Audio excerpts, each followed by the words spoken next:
Year A Lesson 12, Hope for a Fugitive. Tuesday's lesson is entitled Arriving in Haran.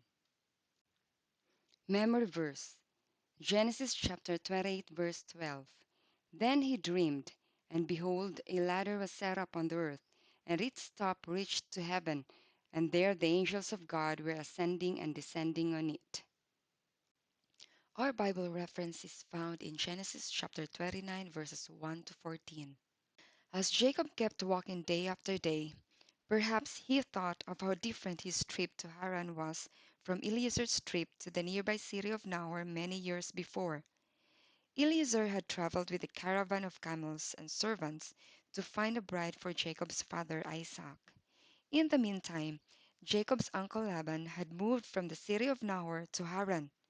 Now, Jacob would arrive with nothing but a staff in his hand and a few things he probably carried on his back. Why would anyone want to keep him as a guest very long? Why would anyone even think of giving him his daughter for a wife? But the dream about the ladder and God's promises had kept him bravely going on.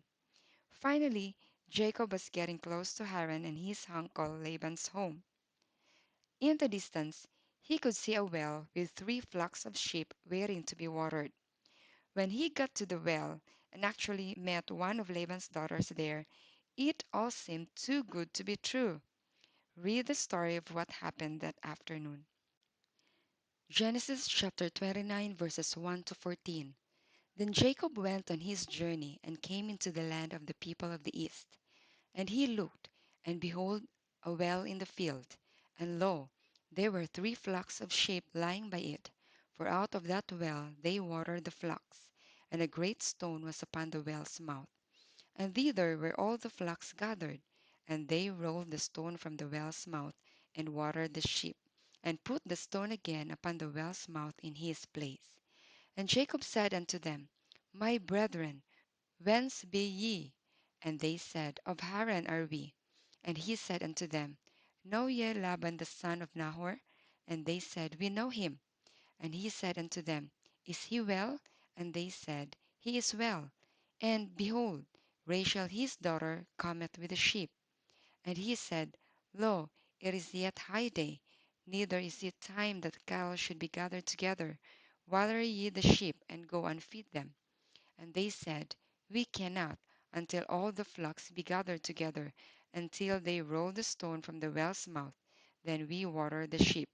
And while he yet spake with them, Rachel came with her father's sheep, for she kept them. And it came to pass, when Jacob saw Rachel the daughter of Laban his mother's brother, and the sheep of Laban his mother's brother, that Jacob went near, and rolled the stone from the well's mouth, and watered the flock of Laban his mother's brother. And Jacob kissed Rachel, and lifted up his voice, and wept. And Jacob told Rachel that he was her father's brother, and that he was Rebekah's son. And she ran and told her father. And it came to pass, when Laban heard the tidings of Jacob his sister's son, that he ran to meet him, and embraced him, and kissed him, and brought him to his house. And he told Laban all these things. And Laban said to him, Surely thou art my bone of my flesh. And he abode with him the space of a month. When Eliezer went to get a bride for Isaac, he started back home the next day. But Jacob's visit was different. He stayed much longer. Laban soon saw that Jacob was a good worker and would be a valuable helper. By the end of the month, he didn't want him to leave. While he was working for Laban that month, Jacob did some serious thinking. He loved Rachel and wanted to marry her, but he knew that no family would let a daughter marry someone unless they were sure she would be well cared of. Jacob's father Isaac was rich, but he hadn't sent his son away with camels and rich gifts like Eliezer took with him when Abraham sent him for Isaac's bride. Jacob didn't have anything to give for a bride. Let's apply it. Is it important to learn good work habits? When is the best time to learn? Now or later? Proverbs 13:4.